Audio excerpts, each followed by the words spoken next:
रज अवसर में पीएनबी फाउंडेशन पक्षर उद्यमी ओडिशा मेड इन ओडिशा कार्यक्रम शुभारंभ हो जाइए।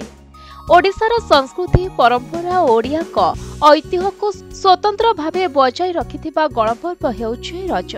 एही रज अवसर में पीएनबी फाउंडेशन द्वारा कटक क्लब ठारे उद्यमी ओडिशा मेड इन ओडिशा कार्यक्रम शुभारंभ करा जाइछि।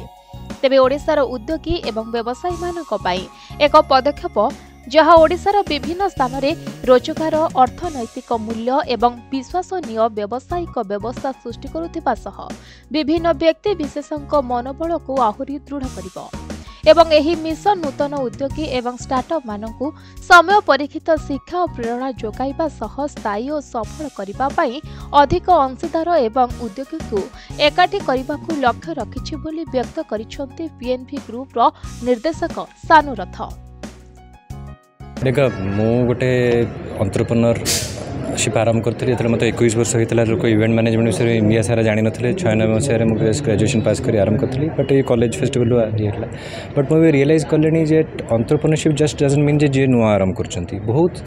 जगह आम देखु जो मैंने 25-30 वर्ष आरंभ कर गोटे जगह अटकी जाऊँच से सहयोग फाइनेंशियल हो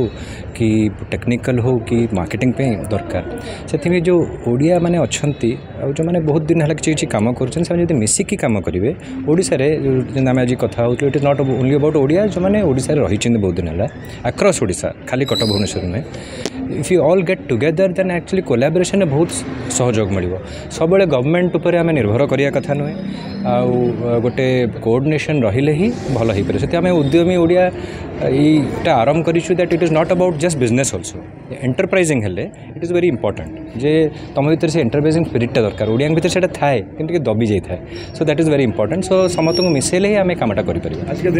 तेबे ही कार्यक्रम में एसएसबी मेडिकल कॉलेज रो प्रोफेसर डाक्टर जयंत पंडा अभिनेता कुना त्रिपाठी बालुका शिल्पी सुदर्शन पट्टनायक कटक क्लब रो सचिव जसवंत दास और कटक रोटारी क्लब रो सभापति समीर मिश्र प्रमुख उपस्थित थिले।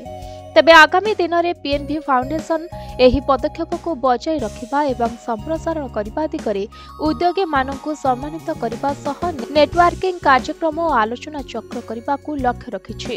एहा व्यतीत ओडिशा तथा अन्य राज्यर उद्योगी मानक मध्यरे सहयोग को सुगम करिबारे सहायता करिबो और राज्यर अर्थनैतिक विकास दिगर माइलखुंट हेबो बोली कहिसंते सानु। नहीं देखंतु ये गोटे बहुत भल इनिशिएटिव पीएनबी ग्रुप तरफ जमती आपड़ जानते honourable prime minister Narendra Modi ji startup Odisha startup India पर आरंभ करते एवं तापर आपन देखंतु भारत वर्षर विभिन्न जो यंग एंटरप्रेन्योर अच्छा से आगू को आसी पारे तेणुक यही जो कॉन्सेप्ट बर्तमान पीएनबी ग्रुप एवं सानुरथ लीडरशिप आरंभ करा या द्वारा आम जो निजर जो माने आम राज्यर कला संस्कृति वाणिज्य ये सब को लेकर सारा विश्व में पहुँचाऊँच एवं से माने छोट हेले भी किंतु तांको कथा को आम बहुत बड़ भाव में केमती बाहर को नहीं पारिबा एवं तांको केमती विभिन्न स्कोप मिल पार विभिन्न दिगरे तांको एनकरेज करहब ये गोटे बहुत बढ़िया प्लेटफॉर्म क्रिएट होती समय थिला जेतेबेले जणे भाबुथला जे मु जदि गोटे सरकारी चाकरी पाइली बा गोटे कॉर्पोरेट रे चाकरी पाइली तेबे मु मोर परिवार पोषण करि परिबी बा जीवन रे उन्नति करि परिबी किंतु वर्तमान देखा दउची जो मानकर ज्ञान अछि जो मानकर संबल अछि जो मानकर बुद्धि अछि निजर गोड़े निजे ठिया हवा पई आउ से माने निजे एफर्ट्स करूचंती तांको निज कॉन्टैक्ट्स और निज परिवार लोकों को नहीं की they are doing much more than the government और द कॉर्पोरेट जॉब